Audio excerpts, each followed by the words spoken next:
my life is shaped by a lot of events, but one of the most powerful was somebody doing these kind acts for my family. When I was 11 years old, we had a really, really tough Thanksgiving where there was no money and no food, and we wouldn't have starved. We always found a way to get something, but we weren't going to have a Thanksgiving dinner, that's for sure. Certainly not a feast of any sort. And my mom and dad at the time were fighting like cats and dogs, and saying things that once you say them, you can never take them back. You know, the kind of stuff I'm talking about. And my mom was screaming at my father about how he couldn't even take care of his own family, and it was horrible. And I have a younger brother and younger sister. I'm the oldest. So I was trying to keep them from hearing this conversation. And then a miracle happened. Bang on the door. I'm the oldest. They're screaming. So I go answer the door. And I answer the door, and standing there is this giant man. It was this little boy. And he's holding this huge box of food. And beside him on the ground was a black pot with an uncooked turkey in it. And he said, "Is your father home?" And I said, "Just one moment." I was like unbelievably euphoric. I thought, this is a gift from God. This is going to change it all. This is going to make my mom and dad happy. It's going to be unbelievable. So I go, and my father is screaming at my mother through a closed door to the bedroom door. And I said, Dad, there's a guy at the door. And he goes, "You answer the door." I said, "I did. He's got to see you." So I kind of teased. I said, "Dad, you got to come." So he said, "Fine." He made one last yell at her, and he walks to the door.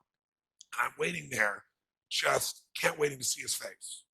And my dad opens the door, and this man's standing there with this big box of food. And my father did not get happy. He looked at this man, and he raised his voice to him, and he said, "Look, we don't take charity." And then he took the door to slam it in the man's face. But the man was a good-sized man. He put his foot there and smacked his foot and bounced back over. He said, Sir, this is not charity. Everybody has tough times. Somebody knows you're having a tough time. And they want you to have a magical Thanksgiving. I'm just the delivery guy. He said, "Please take this." And my father said, "We don't take charity." He went to slam it again. And this time the guy put his shoulder against it so he couldn't do it. And then my father's staring at him. It's like these two males starting to get in this intense mode. And one just trying to give a gift, and I'm freaking. And then the guy said something that I'll never forget, and moments I wished he hadn't said. But he found a way to force my father. He's holding this thing, and he looked at me, and then he looked at my dad, and he said, "Don't make your family suffer because of your ego." Now my dad's level of energy increased, but he was also trapped. You get it? So he took the food, slammed it on our table, and slammed the door in the man's face and never even thanked him. And I didn't know what to do. Part of me wanted to cry. Part of me was crushed. And I watched my father storm off and went on back to scream at my mother. And I remember that day just thinking, I don't understand. And years and years later, I began to understand it a little bit. What I began to understand is that you look at a person's life, and it's like so much in life you can be joyous about. Like I wanted to smile, you know what I mean? Even now I can remember it. I wanted to smile about this great gift, but now I couldn't even smile because it would make him angry. And then I thought, years I figured out our whole life is shaped by decisions. That's what we've talked about today, right? But there's 3 decisions you're making every moment you're alive. And the way you make these 3 decisions shapes your destiny. First decision we're all making every moment is, what are you going to focus on? What are you going to focus on? And I realized that my father's life and my life ended up very different because we made that day 3 decisions very differently. He decided to focus on the fact that he has not fed his family. And the second question you got to decide, every moment you're alive, including this moment, what are you going to focus on? The second question is, as you're focusing on, what does this mean? What does it mean? And the bottom line on meaning is, if you think about it, you get to make up the meaning, and most people pick the worst one, don't they? That day, my father decided to focus on the fact he hadn't fed his family, and I know what meaning he gave because he said it out loud over and over again, that he was worthless because he had not taken care of his family. And then the final, most important decision you make every moment you're alive, what am I going to do? What am I going to do? And I'll tell you what he decided to do. He decided to leave our family shortly thereafter, which at the time it was the worst experience of my life. It was the most crushing experience I felt. It's been so many years now, I don't have the same feelings. Part of it is 3 years ago he passed away. But at the time, I knew no greater pain. My family knew no greater pain. I couldn't understand why he would leave. I loved him so much. And my life turned out very different than him. I was the only one to go to his funeral. No one else in the family would go. Nobody wanted to be part of it. He died alone of a disease called connective tissue disorder. And I can tell you right before his death, he got the lesson because he looked at me and he said, son, he said, I was a bastard. I didn't connect with anybody, and look what I'm dying of. It's unbelievable. So that same day, I made 3 different decisions. I decided to focus on the fact there was food. What a concept. I like that. But what changed my life was the meaning I gave it. I decided that day that what this means is that strangers care. And if strangers care about me and my family, I decided what I was going to do is I was going to care about strangers. And that completely changed my life. I promised myself someday I'd do well enough to do this for other families like it was done for me. And I didn't wait till I was, wealthy to do it. I did my first one when I was 17. I remembered I was 17. I had my own car. I had some money. And I decided to go on the greatest shopping spree in my life at that point. I decided I was going to go shop for 2 families for Thanksgiving, and I was going to go do for families what was done for me so many years before. It was the most euphoric experience. I took 2 baskets. I went to the manager of the place. I told him what I was going to do, and I said, I want you to give me a discount. You be my partner. Give me 10%, cheap bastard. Right? But it was so cool. I got 2 of everything, right? Because I wanted to get enough food for a family for 2 or 3 days and have an unbelievable feast. Then I called this church in the barrio area, and I said, listen, I want to go take care of some families that are too proud to come to the church and get food. So they might suffer. Can you recommend some families? And they gave me 2 families. So then I wrote a note because I thought, you know what? I'm going to put on old jeans and a t-shirt. And I'm going to deliver this. I'm not going to get the acknowledgement, but I do want to see their faces. Right? So all goes the delivery boy, which is easy. I look like one. But I wrote this note. I don't want him to get upset like my father did. So I wrote this note and I said, this is a gift from a friend. Please know that you're loved.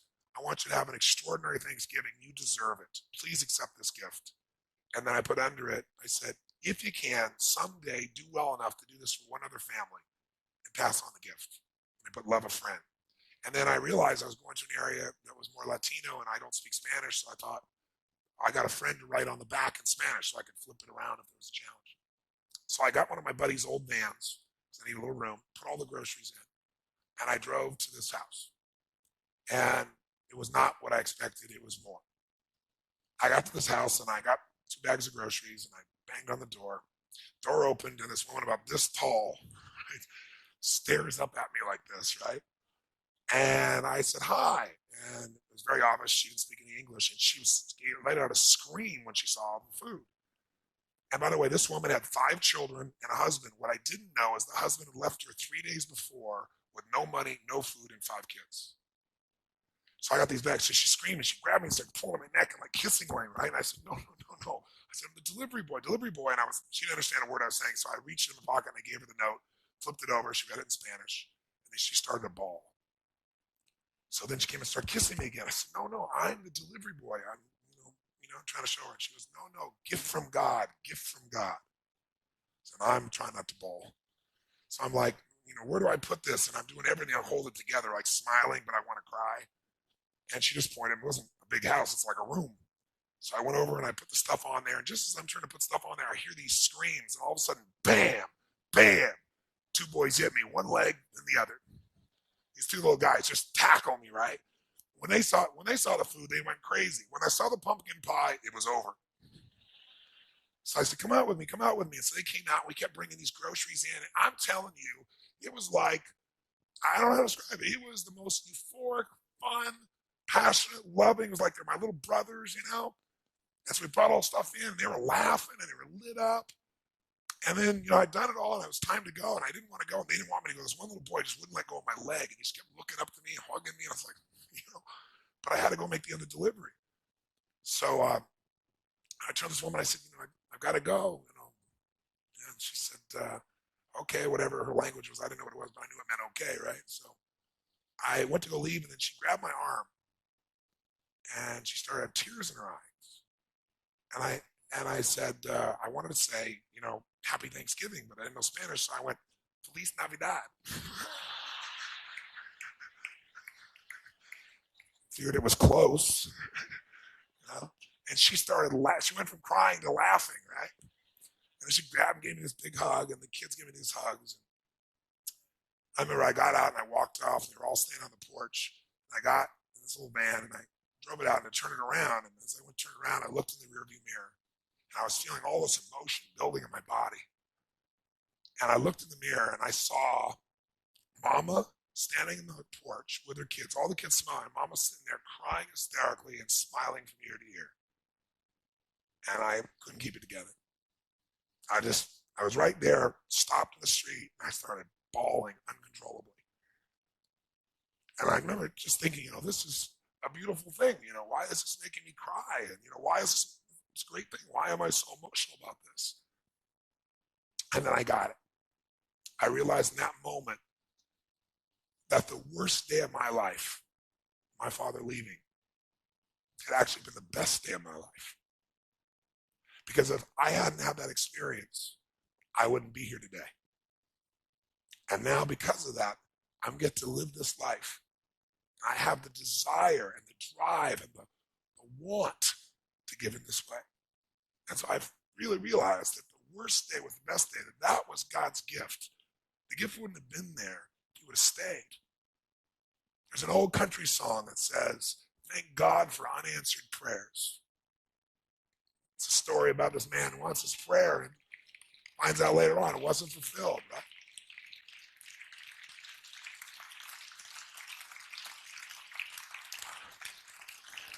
So I tell you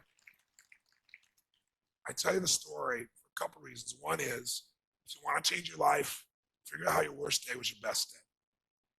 You'll change everything, because it is if you look for it. If you find the deeper meaning, it is. There's something in you that wouldn't be there without it. And the second reason is because I want to recruit your soul.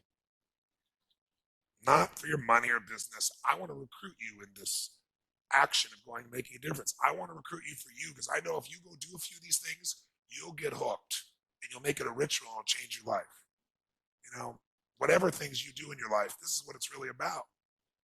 And, it won't be long before it'll be Thanksgiving here. And we still do this. I started out the first year, I fed 2 families, and the next year I fed 4. I'm going to double it. Next year I did 8, which was a lot of work. And I didn't tell anybody what I was doing, because I wasn't doing it for acknowledgement. I was doing it because it was right. But after a while, I thought I could use some help. So I got my friends together and said, you know what? Instead of just going and having turkey, let's give thanks. Let's go build baskets with food and great stuff. Let's deliver it to people. Then we'll come and have a big dinner, and we'll talk about what we're grateful for and have our dinner. And so we did it, and it became a ritual, and it grew. And then I built some companies, and all my employees got involved. And then about 14, 15 years ago, I started my foundation. And last year, we fed over 1 million people now in 9 countries around the world, on Christmas and Thanksgiving. It's been a pretty amazing experience, right? Thank you.